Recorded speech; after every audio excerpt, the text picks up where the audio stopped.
दिल्ली के ऐतिहासिक तारीखी मैदान रामलीला ग्राउंड के अंदर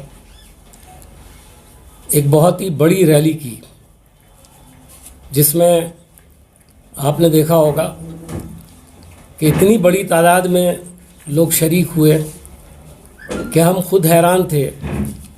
क्योंकि जिस तरह का माहौल आज पूरे मुल्क में बना हुआ है, जिस तरह से लोगों को डराया धमकाया जा रहा है, उन हालात में लोग घरों से निकलकर आएँ, ये भी बड़ी बहादुरी की बात है, ये बड़ी करेज की बात है, बड़ी जुर्रत की बात है।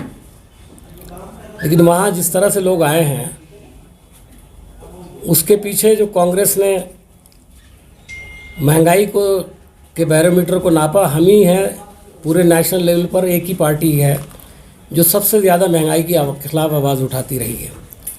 हर सतह पर हमने इसका मुकाबला किया है। पार्लियामेंट के अंदर हमारे मेंबरान पार्लियामेंट ने निकल कर के गिरफ्तारियाँ भी दी हैं और दूसरी पार्टियों ने भी हमको ताउन किया है।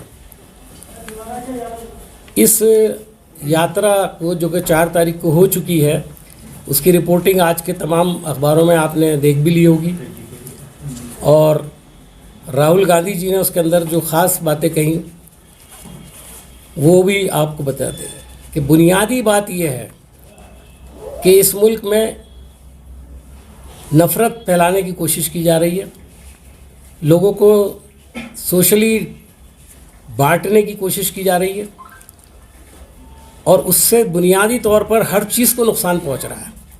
उससे इकोनॉमी को भी नुकसान पहुंच रहा है, सोशल स्ट्रक्चर को भी नुकसान पहुंच रहा है, और जो हमारा कॉन्स्टिट्यूशन है और जो कॉन्स्टिट्यूशनल इदारे हैं, उन सब को नुकसान पहुंच रहा है।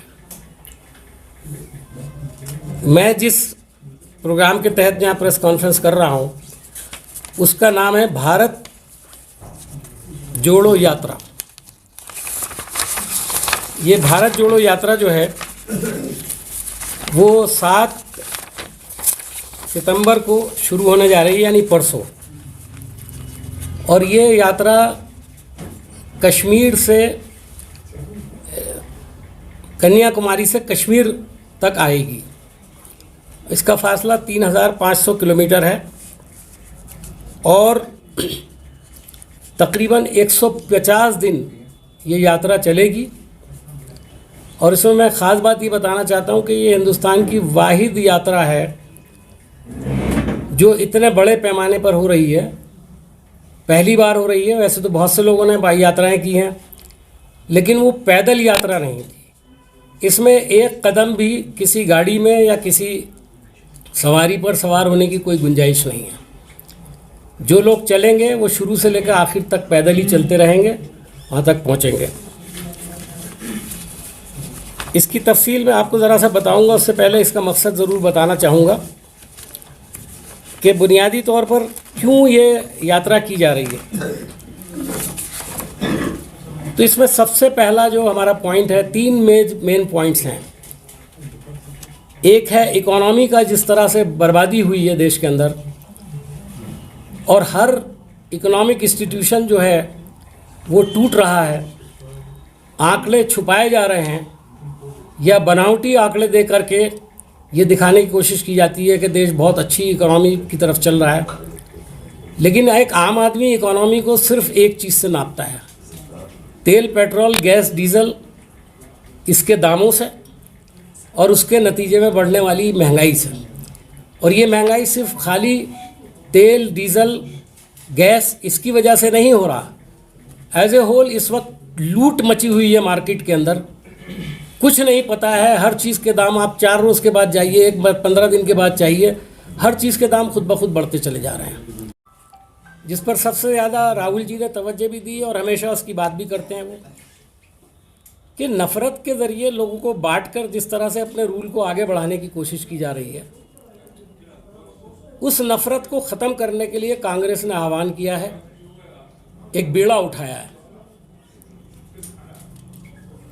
इसमें जिस तरह समाज को अलग अलग तरीक़ों से बांटा जा रहा है, कहीं रिलीजन के नाम पे बांटा जा रहा है,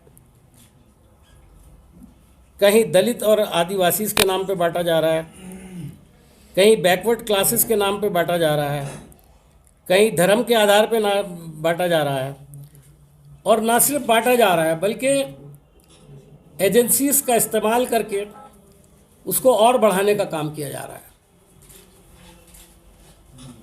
भारतीय जनता पार्टी अपने तौर पर अपने वर्करों के ज़रिए, अपने काम करने वालों के ज़रिए तो समाज को बंटवारे करने में लगी हुई है, उसके साथ साथ देश के इंस्टीट्यूशंस को इस्तेमाल किया जा रहा है। कल राहुल जी ने इसका जिक्र अपनी तकरीर में भी किया और आप लोगों ने यकीनन रिपोर्ट भी किया होगा।